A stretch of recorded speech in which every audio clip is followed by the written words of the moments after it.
everybody. So Jess and I had a lot of fun talking about the most colorful time of the year and the gift of peace. But just after I finished our discussion, I heard back from my friend Tony, who is a ophthalmologist, who is the husband of my cousin.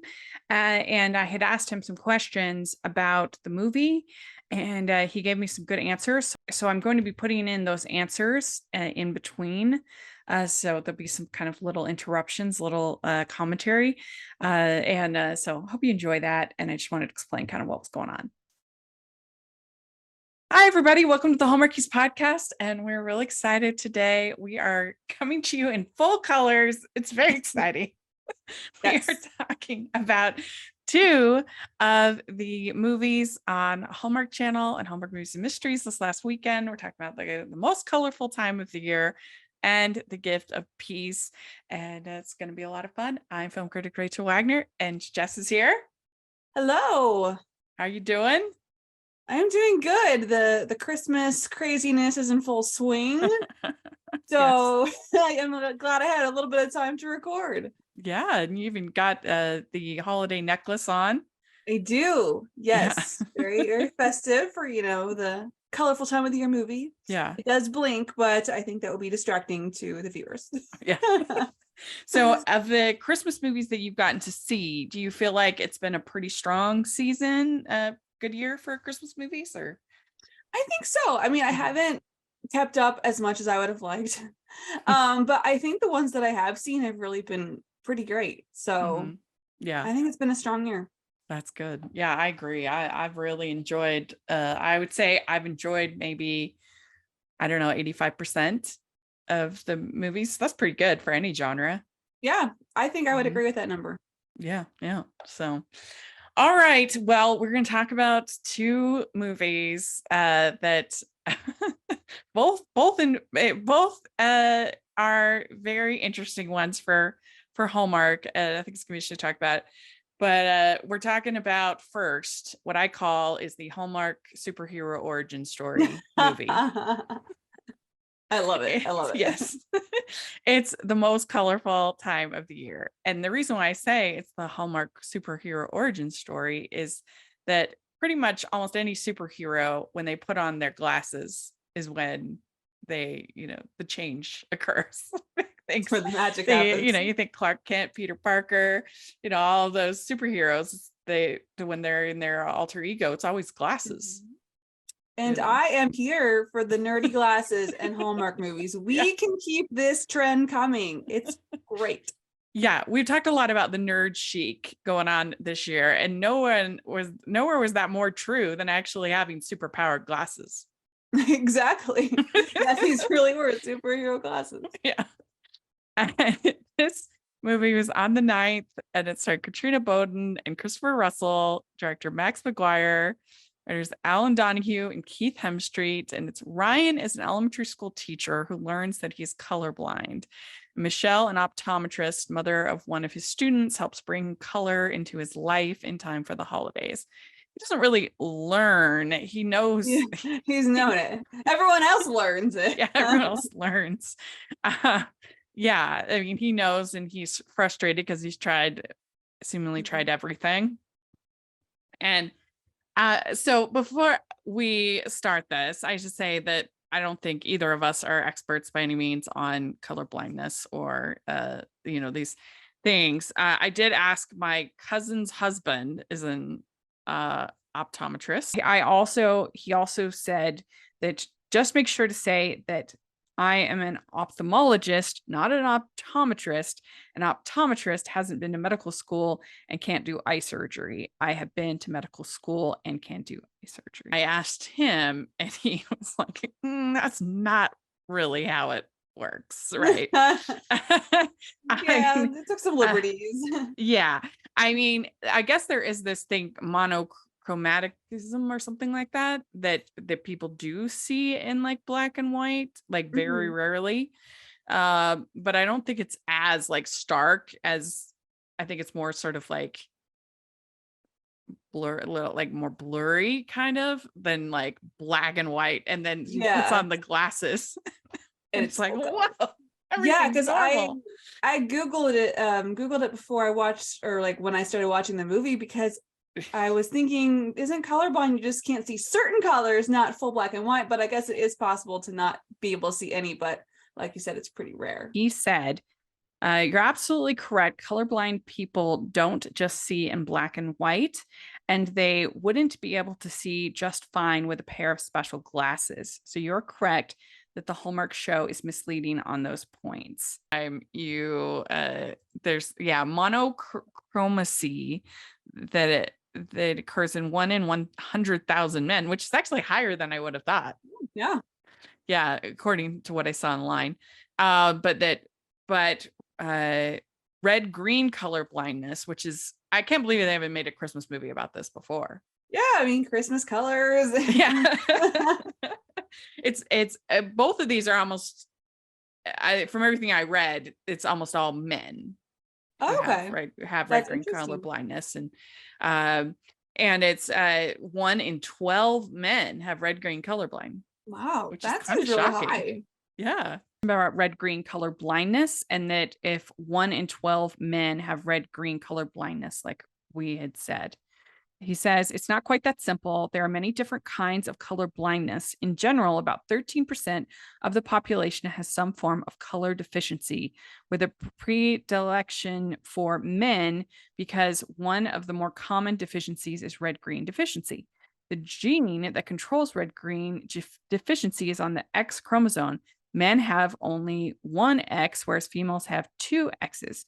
The predilection for men is because they only need one defective X chromosome to cause the red green deficiency, and women would have to have two defective X's to have the deficiency.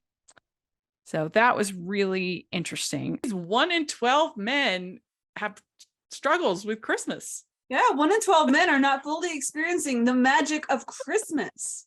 This is a travesty. We have to correct this. Yeah, I mean, I can't believe it took us till 2022 to have a Christmas movie about this subject.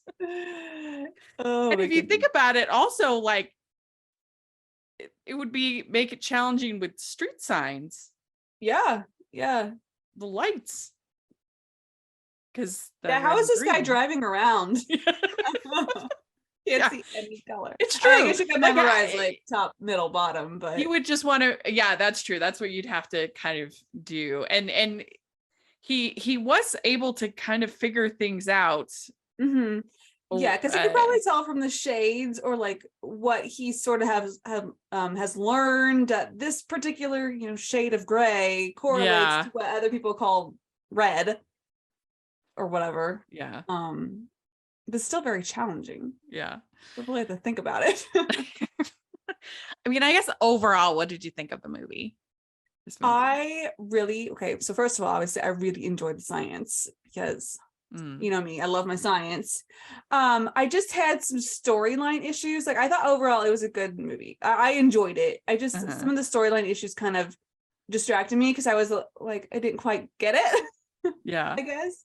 Like I didn't really understand why he seemed to have such a shame about being colorblind, because like we've kind of talked, like the other kinds are pretty common. I didn't think that there was such a big stigma. Yeah. Yeah, especially it was 1 in 12. Right. So something like that or whatnot. But I mean, overall I enjoyed it. I thought it was cute and it was fun. Yeah. Yeah. I mean, it was nutty. This movie was nutty. You have to suspend your belief a little bit. I mean, I really did start to enjoy it more when I started thinking of it as a superhero origin story. That was just making me laugh. They should And just I'm play like, that up a little bit. yeah. I was like, he's secretly an alien. That's what I think. I did think though, if you were actually like full colorblind, could only see black and white, and then you just put on these glasses, and all of a sudden, not only are you seeing color for the first time, but you're seeing Christmas color. All I could think of was he must have the worst headache right now. Yeah. That is a lot of stimulation when you're not used to it. Like I thought Christopher did a pretty good job in those scenes of being like showing the emotion and stuff. Because if you really only saw black and white, like in the way that it is portrayed in the movie, when you put on glasses and all of a sudden it was like whoosh. Wow. That would be an overwhelming experience. Yeah, it'd be pretty magical. Can you imagine? I feel like I would just have to pull them off and like, okay, I just need to process what I just saw for like. Yeah, that's right. He also said that in general, color blindness can range from simple red-green difficulties and effectively complete blindness. This is why people don't ever see in black and white. Someone who has no cones, which would theoretically make you see in black and white, have such terrible vision that they're basically blind and would even struggle to see large shapes. So I think that's the difference. This kind of black and white color blindness that they show in the movie isn't really accurate to people that do have that monochromatic color blindness, that that they wouldn't even see large shapes, which is definitely not as portrayed in the movie. So their ability to discern colors or not becomes somewhat irrelevant because they're basically blind. I don't think that him being either a teacher or being colorblind would stop anybody from being interested in Christopher Russell, school teacher. I mean, I'd be like, this is what people are like, oh, you have your PhD and you're teaching. Oh, like, goodness. I think that 99.9% of women would be like, ooh, that's really attractive. You're a teacher. Right. That's so sweet. And you look like Christopher Russell. Right. but yeah, I did appreciate it on one level because I actually have a strange eye condition. It's called a strabismus. And it's where it's basically like a lazy eye is like the fancy way of saying it. I have that too. I didn't know. You do? I didn't know it was such a scientific name for that. No one's ever told me. But well, I've had surgery for it twice. That's why to try to align my eyes, because what it is basically I have like 20/20 on one side, but like less on this side. And so when my brain is trying to focus on something, it tells it to look more on this side than this side than this side. And so it makes it really hard I have to really like focus if I'm working on eye contact, like in an interview or something like that, like a one-on-one interview, that I have to really pay attention because it's just hard for me to like focus on one thing. And anyway, so I've had the surgery twice to try to kind of align that a little bit more and kind of trick my brain into look at it equal. Yeah. So and some people have it, really bad, and they have to do like 7-8 surgeries. I had to do 2 to help make it more right, I guess. But anyway, I relate to strange eye conditions, I guess. Yeah, mine must be more mild. Mine is related to my muscles, like the muscles in my eyes, they don't work together. And you notice it more when I'm tired, like one will just kind of start going. You see double? I don't see double. I just like it goes a little like off. But I also have weird conditions because I really related to the scene when he was doing the test where you see like the little dots and the numbers or whatever, and to see if you could distinguish the color. And he's like, I don't see anything. And all I kept having was flashbacks to when I was a child in this eye specialist office, because I can't see like true, like I see dimensions. Like I hate saying I don't see 3D, but like if I went to a 3D movie, it's absolutely no different for me than seeing the normal movie. And so there'd be this exercise with little animals, and she would be like, which animal is jumping off the page at you? And I was always like, none of them are jumping off the page at me. And I was so frustrated. My sister would be right next to me like, you can't see it. And I'm like, no, I can't. I know, like those magic eye paintings that were popular in the 90s. They were the bane of my existence. I could never see. I could never see the inside. It was so frustrating. This movie was for us. For all the people out there who have some kind of eye condition. We are seen and heard here. People who have this monochromacy thing probably wish there were glasses they could just put on and be like, oh. It was pretty amazing. And I mean, I heard a lot of people saying that like her character was too pushy, but actually I don't know if I agree, because she didn't actually like force him. She said like, I can give him to somebody else, and so she just kind of got she applied for the what do they call it? Like the Focus grant group or whatever. Yeah. Yeah. And under his name, but like he didn't necessarily have to take it. Right. Yeah. And I thought she was a pushy too, but I think it worked okay for me because she acknowledged that she was overstepping. Yeah, that's a good point. It's different when they just kind of do it and then like, why are you so offended that I did this for you? Yeah. She more was aware of like, yeah, I'm like really kind of like pushing and stepping into your life. Mm-hmm. So. Yeah, like I don't think that she was like necessarily, it's not like she was violating HEPA or something like that, violating his privacy or whatever, by just getting the glasses there. It's still his choice whether he wants to use them or not. Right. I would say. But I don't think like they had the best chemistry because there was always something kind of like formal about it. Mm-hmm. Between her as the doctor and him as the teacher, kind of a thing. Yeah. I will agree. Like I didn't feel quite invested in these two as a couple, and I really couldn't put my finger on it of why. But yeah, I do think that was something that was a little lacking. We'd like to take a second and thank our sponsor for this episode of the podcast. From the hosts of the podcast Home for Hallmark, Molly and Brad now bring readers their debut novel, If Only Christmas Would Come. An instant Amazon bestseller, If Only Christmas Would Come transports readers back to Prince Edward Island during the era of Anne of Green Gables and features a strong-headed, cranberry farming, jeans-wearing heroine and a playboy with a family secret. Reviewers agree this book is a fluffy, steamy, predictable Hallmark movie masterpiece. If Only Christmas Would Come is available on Amazon and at Barnes & Noble now. Visit at Home for Hallmark for more info. That's at Home for Hallmark, and you can use our affiliate link in the description below. Yeah, and like I said, he is able to kind of fudge it along. Like he says, he's able to tell her the color of her sweater. He's able to tell pretty close almost all of the colors of the M&Ms in the gingerbread. He's adapted well.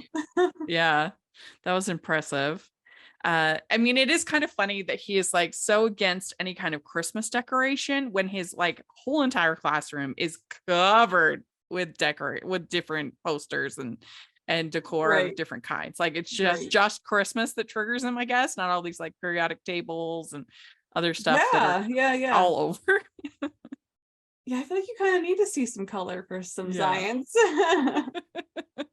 They give him they give him the Scrooge kind of treatment, and Bailey, the little girl, is concerned about his Scrooginess. Yeah. Wasn't the note that she wrote and put on the box of the glasses like the sweetest thing ever? Yeah, that was really cute. That was so really cute. Let me find it if I have it on my notes. Oh yeah, you taught me that science should give hope. That was cute. So sweet. And he's like, I accept my life is in black and white, and that's it. That made me laugh. I'm sorry. I don't need to be inconsiderate, but it was just so dramatic. Yeah. Yeah. And he's very independent and very frustrated, and he finally explains why, and that he's tried everything, and he says, I've been living my whole life in the shadows, and so he's just very frustrated. He's tried everything, gets his hopes up, and then nothing's worked. So the thing I was reading online says that there are no cure-all lenses like that, despite what viral videos lead you to believe. They don't really allow colorblind people to see all the colors. Instead, they increase the contrast between the colors that normally for them appear as one muddy color. Gotcha. Okay, that makes sense. Yeah, is what they said online. Distinguish it a little bit better. Yeah. What did you think of Gabby, the basketball coach / other woman? I just wanted her to leave. She was so annoying. I'm like, she's so forward, and like, you're a teacher, like in front of the students. I don't know. I thought that was kind of weird, but Yeah, I mean, and especially when she interrupts them on their date, Hmm. you know, Yeah. that it's a little much, a little Yes. much. But she graciously accepted that he just wanted to be friends. So all Yeah, is and they okay. have to get this that like they really had to reach to get this kind of reason for her to kiss him on the cheek, and then she sees it and is all Yeah. upset. I think her name was Michelle in the movie. I forget. No, that was the mom. That was the one. What was I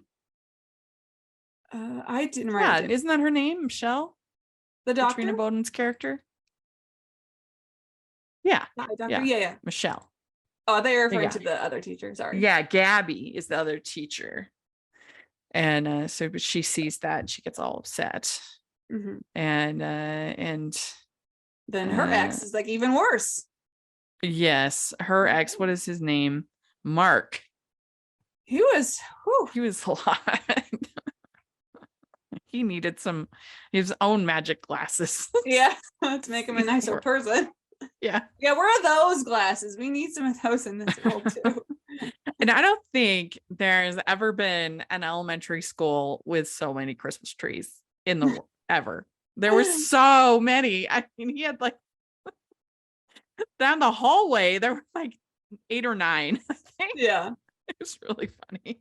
It's like only an Hallmark movie. Only in a Hallmark movie.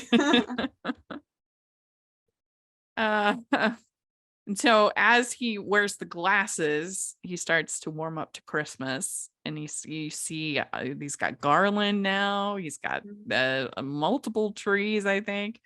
So it's getting he's coming around. He's coming Coming around. around. And yeah, and then so her ex Mark, he wants to come to Bailey's concert, and unless it's a restraining order, there's a restraining order against him. He shouldn't even have to ask for permission. Like anybody can come to a public event. Yeah. I mean, unless the school does some sort of, you have to have a ticket to get in or something. But yeah, there's really no Yeah. reason you couldn't. Yeah. So I didn't like, and why he would particularly need to sit next to them and that kind of a thing.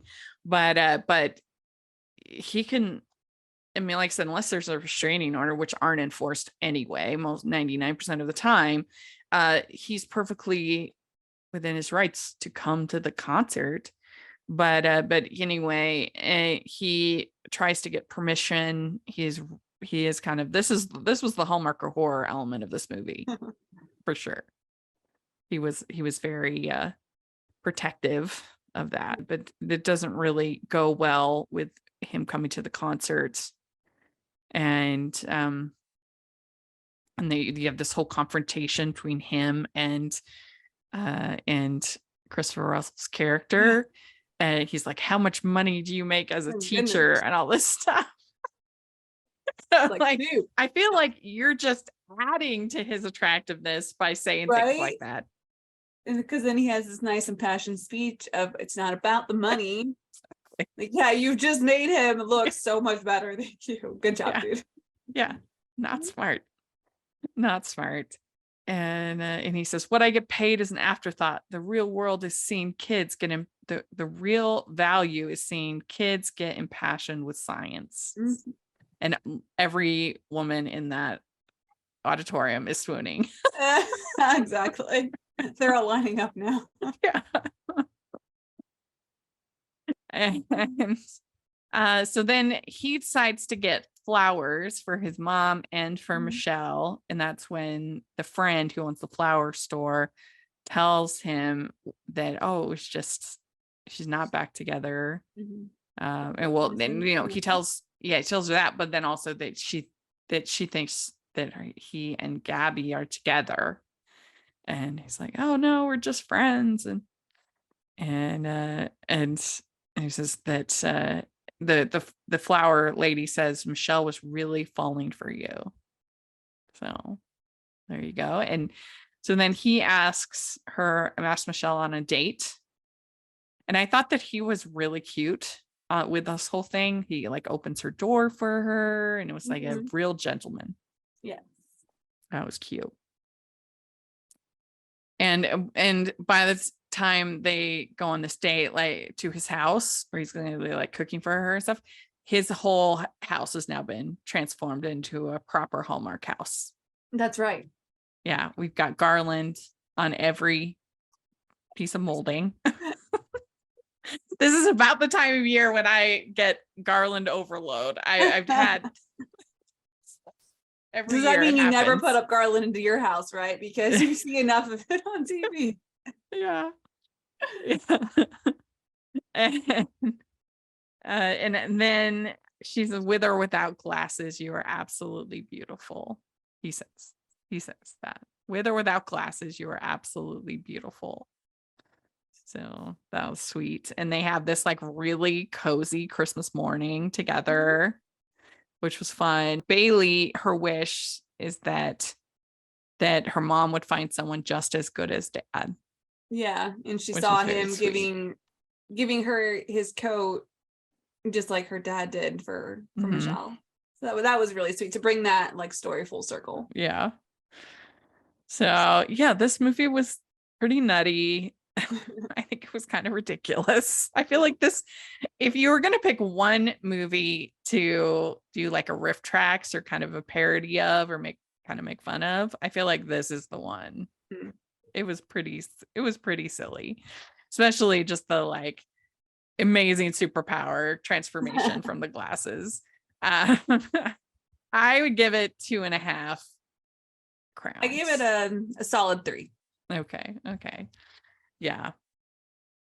I was entertained by it, but I can't necessarily say that I think it's good. I don't know.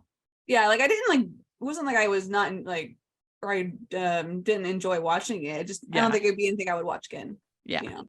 Ho, ho, ho. We'd like to take a second and thank our sponsor for this episode of the podcast. It's the Hallmarkies Patreon. Do you love Hallmarkies podcast, especially at Christmas?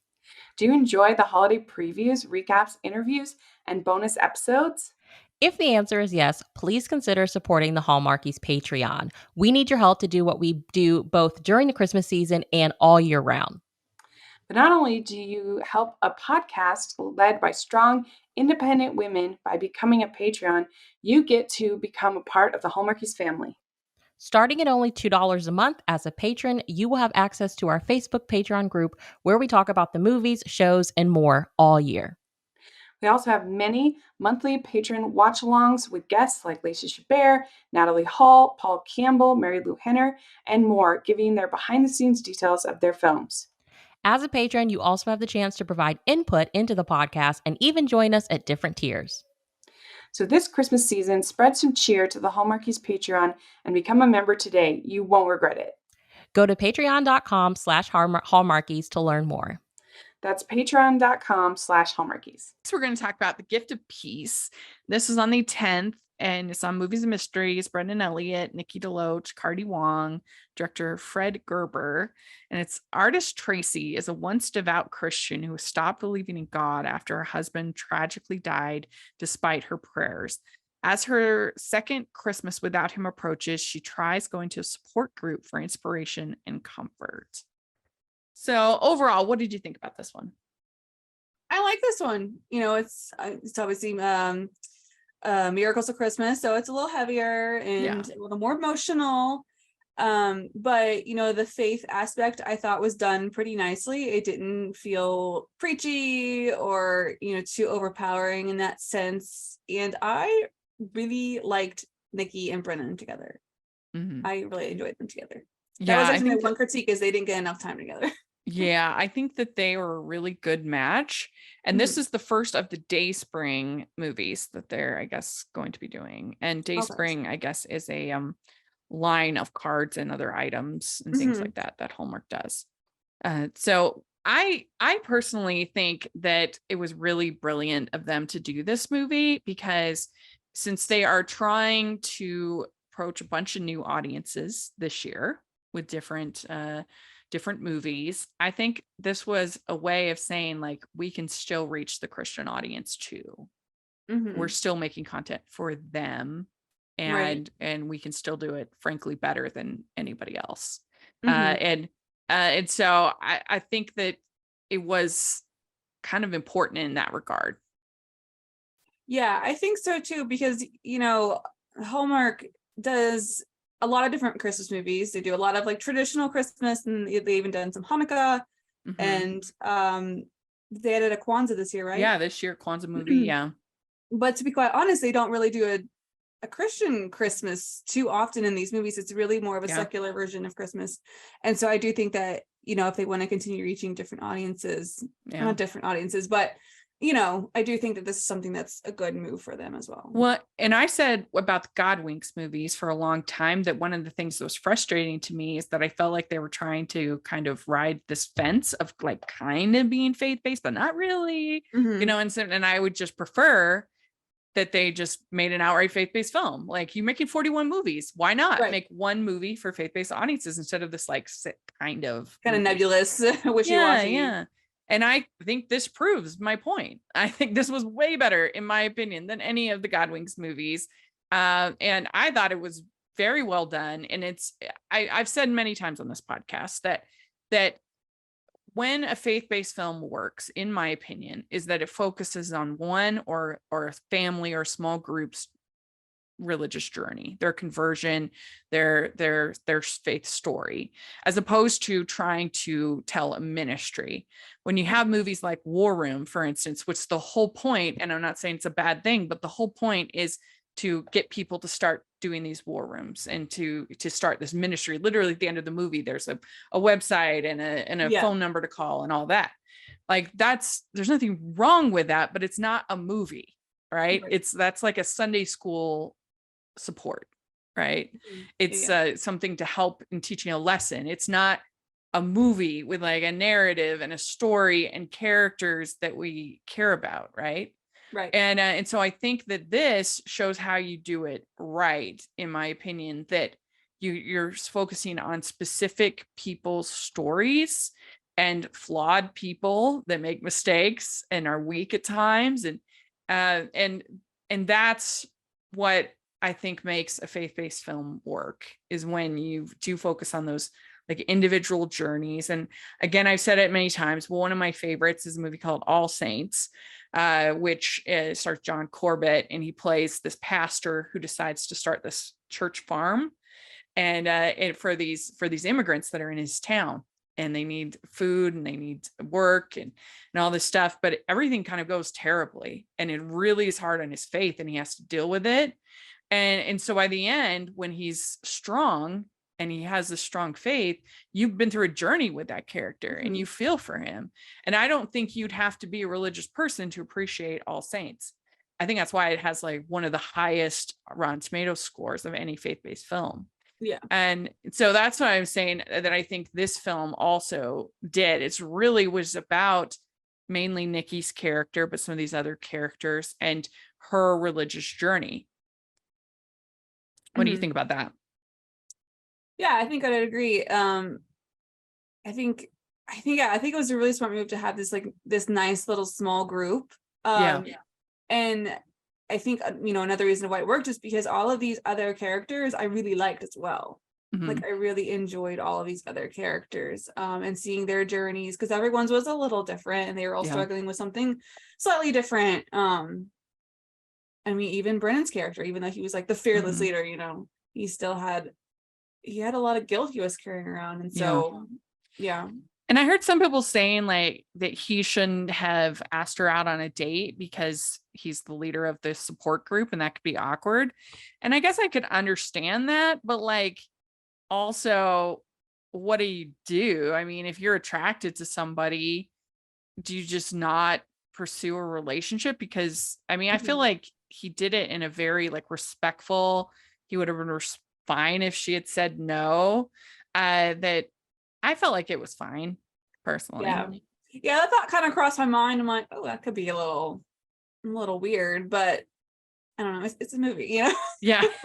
And I feel like they did it in a respectful way. I think that, I mean, the fact that they didn't have them kiss at the end, that was, I think I can hardly think of any Hallmark movies where there was no kiss at the end.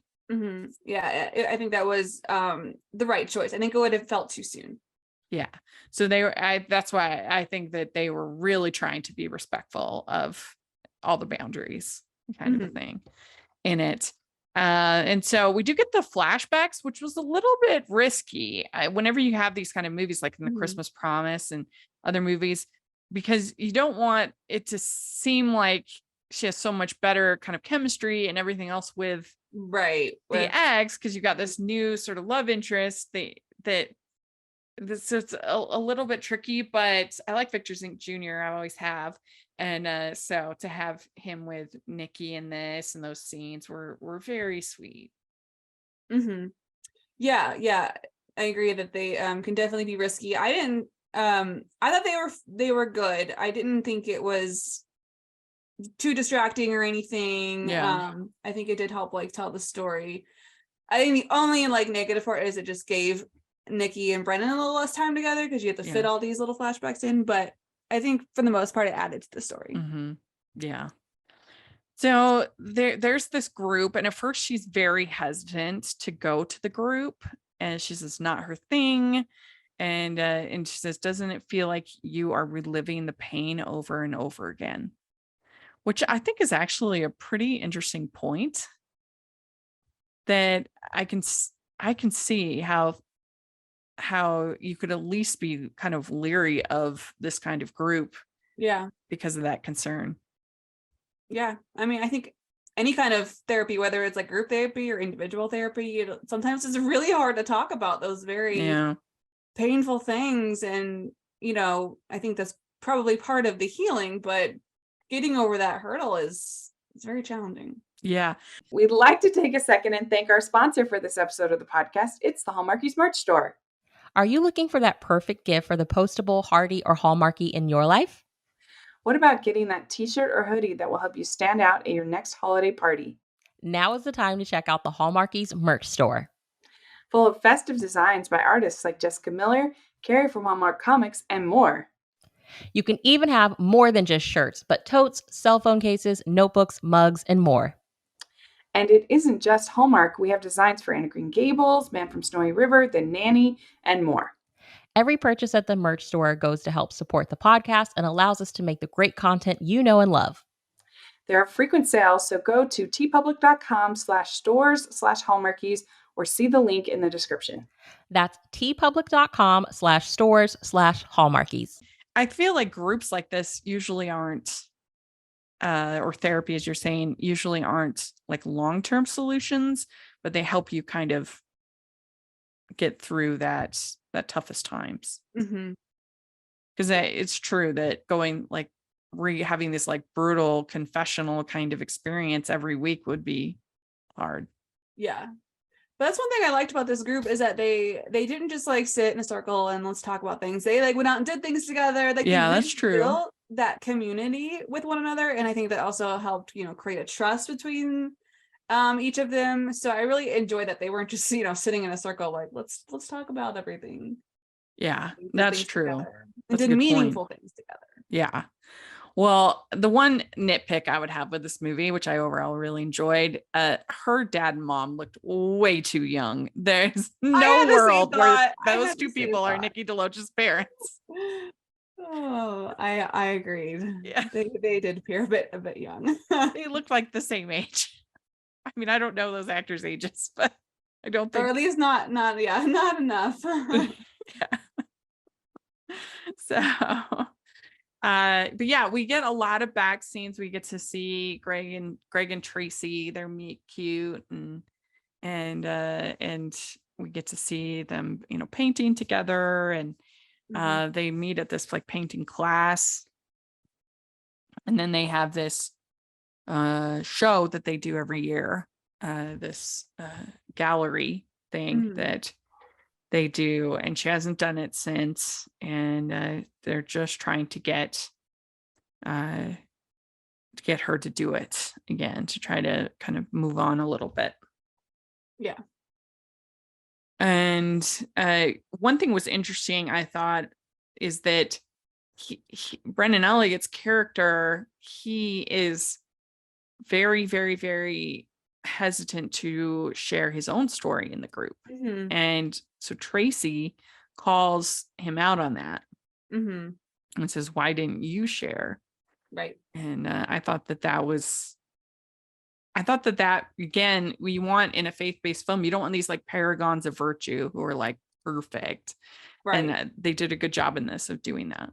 Yeah, and I think that was very realistic as well, because that is how some people avoid their own pain, is by throwing every bit of them into helping other people, Right. and instead of, the little bit of themselves that they also need to confront. So I also felt like that was a very realistic, maybe personality thing Mhm. for him that people Yeah. can relate to. Yeah. So some of the other characters in the group, you have this woman whose husband was always Santa Claus. Mhm. And so she misses that. And then you also have Regina, whose mother passed away. Then they did the church choir together. And so she really misses that. And the choir director says, I miss you. I miss your voice. So that was sweet. Yeah. And then we also have Cardi Wong in there. It's his mother, right? That had passed away. Grandmother, I believe. Grandmother had passed away, and he's kind of estranged from his dad. Mhm. And I love Cardi, and I thought he did it. I thought all the group members were good. Yeah, I agree. Mm-hmm. There's a couple scenes where she's in the church, and she talks about how she lost her faith. She stopped praying when she lost him. He had a tumor, and he went in for surgery, and he didn't make it. I liked when they had the whole conversation, and when he says that God says you need faith the size of a mustard seed. That's all you need. I thought that was a good scene. Yeah, I agree. That was sweet. We also get she's doing the face painting, and she paints a Rudolph nose on him. That was funny. That was cute. Yeah. And she decides she's going to do the exhibit, but she's going to do a new theme of healing for this year's exhibit. Mhm. So she starts on that, and then let's see here. There's a gift wrapping contest, which I thought was kind of funny. I know, gift wrapping a bicycle, that is challenging. That's when you just shove it in the trash bag and put a big bow on it. Yeah. Yeah, just put a big bow on it. But they won the gift wrapping contest, so that was funny. And that's when she's talking about, should I go on a date with Michael? That's his name, Michael. Mhm.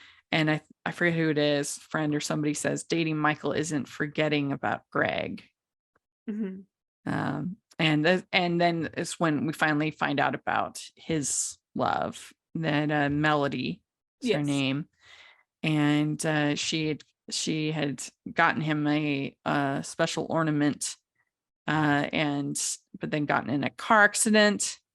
And so he feels like if she hadn't bought the ornament and been going to visit him, then she wouldn't have been in the accident. And that's why he can't let it go. Yeah. And it's like a gazebo ornament.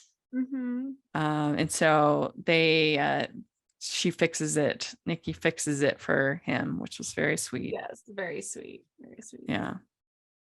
And obviously, like, I can understand why you would feel that kind of guilt.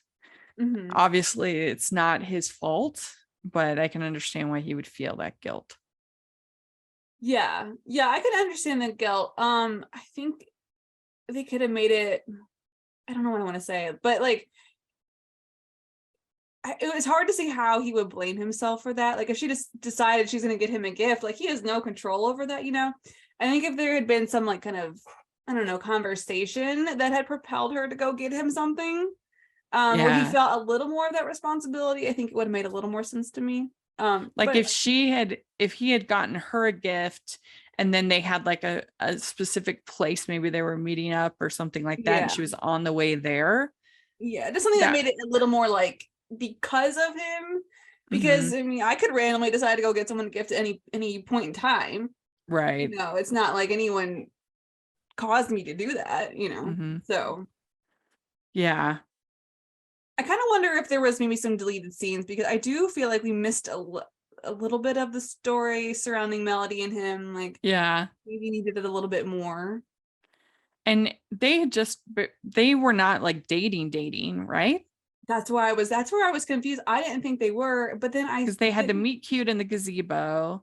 I didn't think they were initially, but then at one point when Nikki and Brennan's characters were together, she said something about it was your anniversary, and like I think that's how she knew he was going to be at the gazebo. So he had an anniversary of some kind. So I don't know if it was like the anniversary of them like meeting at the gazebo, or if it was like a dating or whatnot. Yeah, I was a little fuzzy on some of those details. Yeah, that's true. Yeah, that was a little confusing. Well, she becomes kind of everybody's sort of guardian angel, and trying to make everything kind of right for everybody in the group. So she brings together Cardi and his dad. She helps the Mrs. Claus lady. And this is all after she prays and gets the reassurance. And then we have Regina, and it was really kind of funny because I've been saying for so long that instead of Oh Holy Night, people should sing the First Noel, because the First Noel has like a pretty basic line range, as opposed to Oh Holy Night, which goes a full octave, way harder. So I was like, Regina, sing First Noel. They've been listening. And but then Cardi's dad says, if my mother taught me nothing, there's nothing more important than family. So it was sweet. Sweet.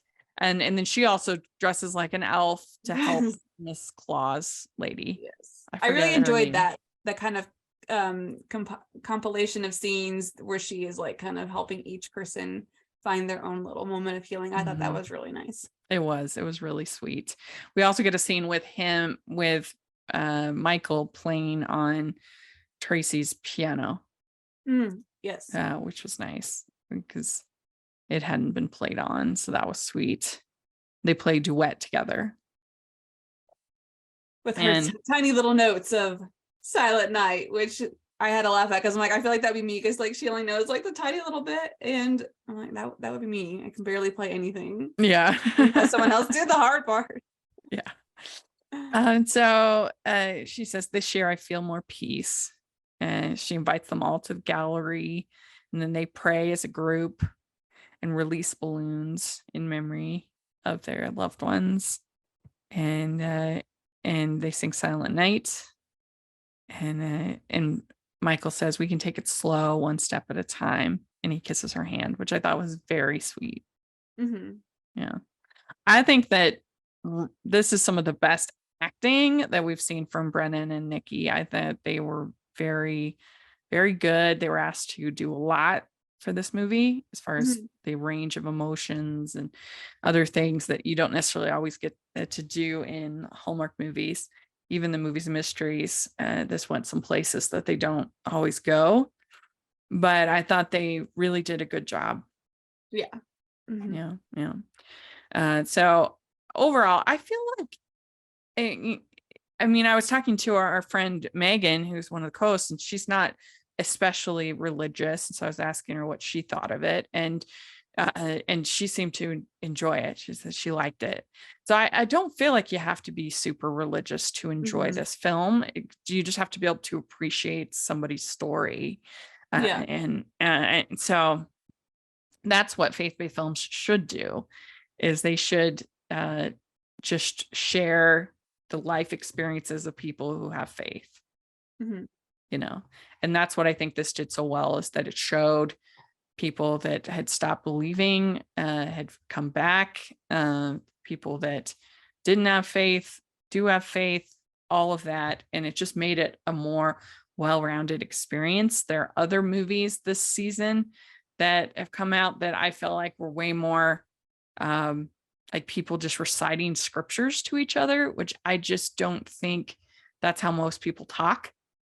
Yeah. You know? I feel the same way when sometimes I read like faith-based books and they just Yeah. start like throwing scripture out, and I'm like, I'm religious, but I can't say that I would just like go up to somebody and just start quoting scripture Yeah. like that, you know? Yeah. It doesn't feel very authentic.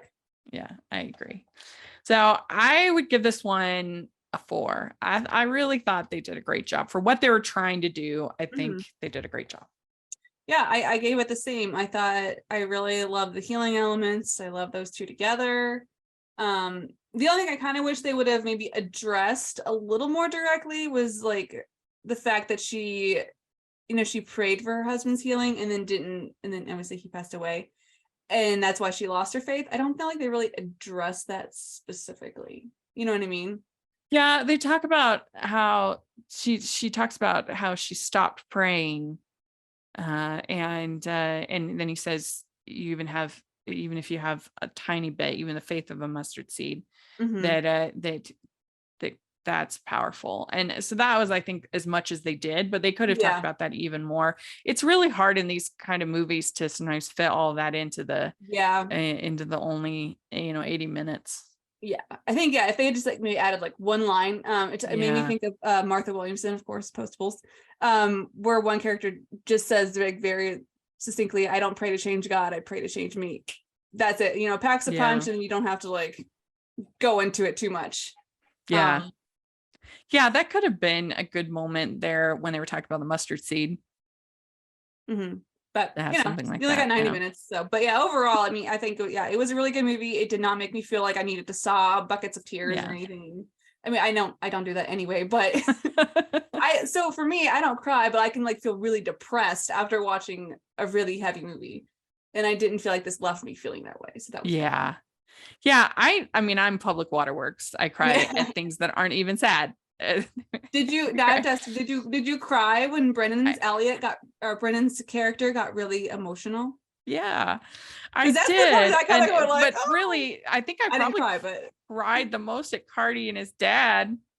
He did that so well, and who doesn't love Cardi? I love him. He's so great. We love him, and he did a very good job. But I think the end when they're all singing Silent Night. And all of that definitely got me. And when she just did a really good job, Nikki, talking about how much she missed her husband. And I mean, that got me. Like I said, I'm very easy cry. I am not. And then there's me who doesn't shed a single not an accomplishment to make me cry. But yeah, I think this was a really good one. And I think it was an important that Hallmark did this film this year. I think it's kind of said a lot to people who think, oh, maybe we're going too far one way. They could be like, look, we're also doing that too. And so anyway, that's what I think. Well, let us know what you think, if you're listening, what you think about both of these films. Do you want more superhero origin stories from Hallmark? I think so. I think they should start a superhero series. I think so too. Lean into it. It could be like Sky High, but be Christopher Russell could be the principal. I feel like I'm just getting so many ideas right now. I think the Hallmark powers that be in the boardroom really need to start this discussion. Yeah. They could bring they could bring some of the Good Witch characters involved, because they have like superpowers kind of. Nice tie-in. And should bring all the nerdy men we've had. I think Brendan Penny needs to be a part of this. Rocking those classes. Chandler Massey, you can come be in it. Oh my goodness. Hallmark, please do this. I'm getting so excited. It's not even a real thing. Well, let us know what you think if you're listening. And Jess, where can people find you? You can find me at JessBSW blog on Twitter and Instagram. Great.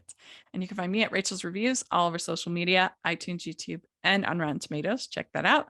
Also, make sure you're following the podcast at Hallmarkies Pod and Hallmarkies Podcast, all over social media. We still have not gotten our Facebook back. We may never get it back, but so don't check there. But everywhere else on social media, we're there. And if you are listening on iTunes, please leave your ratings and reviews. We really appreciate that. And if you are watching on YouTube, please give the video a thumbs up and subscribe to the channel. We appreciate that so much. We also have the Patreon group, which is so much fun. You get to have watch-alongs and other fun activities and exclusive reviews. So please check out the Patreon. It really helps us a lot. And also we have the merch store where you get tons of fun festive designs and everything for the hearty, postable, and Hallmarky in your life. So check that out. And thanks so much, everybody. We'll talk to y'all later. Merry Christmas. Bye. Merry Christmas.